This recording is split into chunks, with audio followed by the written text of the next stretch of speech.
Assalamualaikum warahmatullahi wabarakatuh. Salam sejahtera rekan-rekan mahasiswa. Melalui video singkat kali ini, saya akan memaparkan beberapa catatan kesalahan dalam penulisan laporan praktik unit 1 yang sudah rekan-rekan selesaikan. Nah, pada beberapa hasil review yang sudah saya sampaikan di laporan praktik mahasiswa, saya lumayan sering menyinggung tentang substansi tahapan praktik. Nah, pada praktik unit 1 ini ada 4 tahapan praktik yang substansial. Nah, dari mulai tahapan pertama yaitu merumuskan keadaan wilayah, tahapan kedua itu menetapkan tujuan program penyuluhan pertanian, tahapan ketiga menetapkan masalah masyarakat yang berkaitan dengan pertanian, dan tahapan keempat yaitu menetapkan rencana kegiatan penyuluhan yang dibuat dalam bentuk matriks.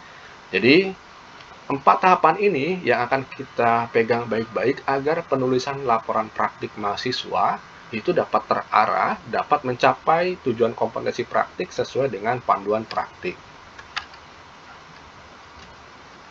Nah, berdasarkan kesalahan-kesalahan yang saya himpun dari laporan praktik mahasiswa, baik dari kelas 14, 17, maupun 19, pada pemaparan kali ini saya akan menjelaskannya secara berurutan dari mulai jumlah yang paling banyak atau dari kesalahan yang paling sering saya temui.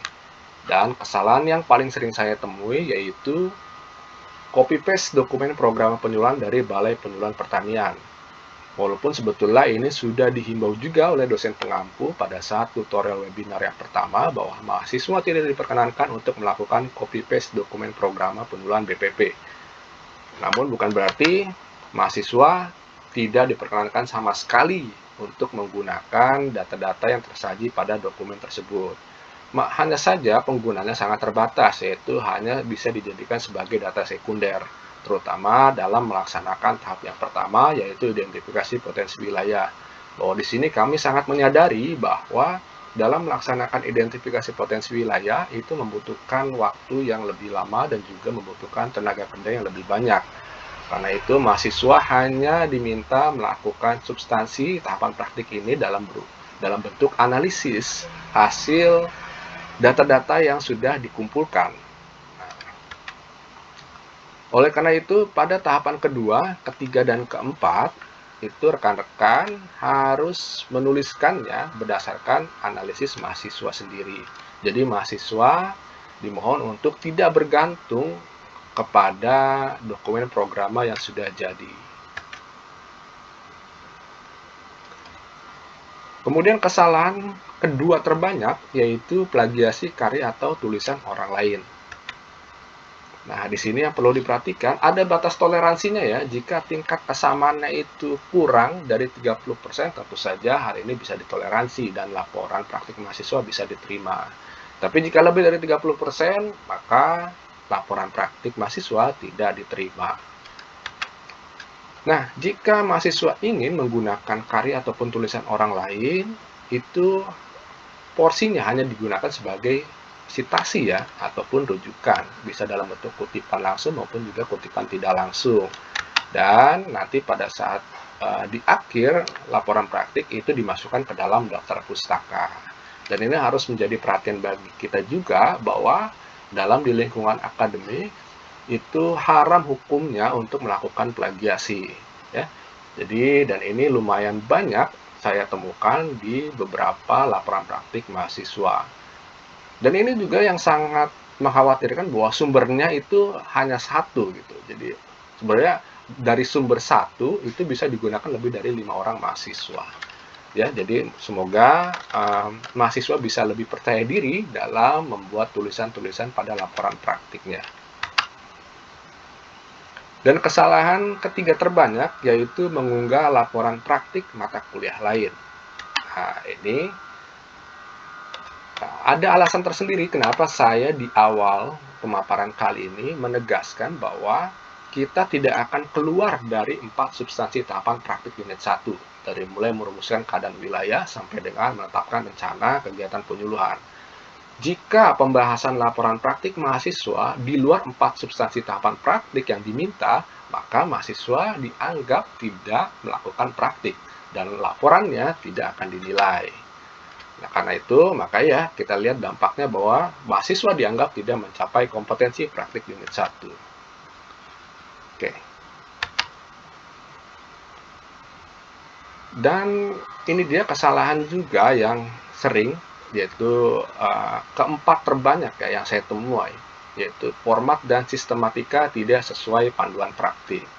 Hal ini sebetulnya mudah saja, hanya cukup memahami kembali panduan praktik, bahwa sistematika dibuat, komponen-komponennya itu harus terpenuhi oleh mahasiswa dalam menulis laporan praktik. Jadi mohon dipahami kembali panduan praktiknya, kemudian diadaptasikan juga dengan materi-materi yang sudah dipelajari, sehingga laporan praktik ini bisa mendapatkan nilai sesuai dengan porsinya masing-masing. Nah, ada beberapa catatan juga dalam penulisan laporan praktik, dari mulai penggunaan bahasa Indonesia yang baik dan benar, kerapian penulisan juga, ukuran font kalau bisa disamakan, gunakan rata kiri rata kanan, justify, dan juga hal yang paling penting juga ini sebagai bukti fisik, yaitu dokumentasi praktik. Nah, salah satu saja tidak dipenuhi, baik itu foto ataupun video, maka kredibilitas dari pelaksanaan praktik mahasiswa itu akan diragukan. Dan bobot penilaiannya pun akan berkurang jika mahasiswa tidak mencantumkan bukti fisik praktik secara lengkap. Ya.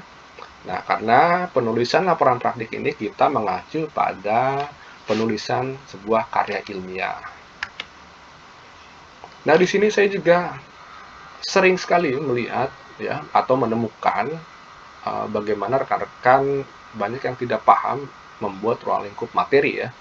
Ya, memang saya sudah sampaikan juga di laporan praktik mahasiswa bahwa intinya ruang lingkup materi itu berisi penjelasan singkat materi praktik unit 1, yaitu tahapan penyusunan program penyuluhan, kemudian hubungkan dengan kondisi faktual lokasi praktik. Nah, kondisi faktual lokasi praktiknya tentu saja terbatas dalam hal yang berkaitan dengan pertanian dan penyuluhan. Sehingga nanti akan dilihat bahwa ada urgensinya gitu. Seberapa besar dibutuhkannya penyusunan program penyuluhan pertanian ini pada lokasi praktik Anda. Oke. Contohnya sudah saya lampirkan juga di sesi 4. Tuton, rekan-rekan bisa melihatnya untuk bisa mempelajarinya lebih lanjut. Kemudian, nah ini yang tidak kalah penting, yaitu korelasi tujuan praktik, pembahasan, dan juga kesimpulan. Nah, tujuan praktik ini sebetulnya kita cukup merujuk pada panduan praktik ya, di mana ada kompetensi khusus yang dijelaskan. Dan dalam hal ini sebetulnya hal ini saya menyebutnya sebagai substansi tahapan praktik ya. Nah, ada 4 sebetulnya substansi yang tahapan praktik yang sangat substansial di sini, yaitu merumuskan keadaan wilayah sampai dengan menetapkan rencana kegiatan penyuluhan. Nah, ini cukup diadaptasikan saja dengan lokasi praktik mahasiswa. Misalkan tujuan praktik yang pertama yaitu merumuskan keadaan wilayah desa A.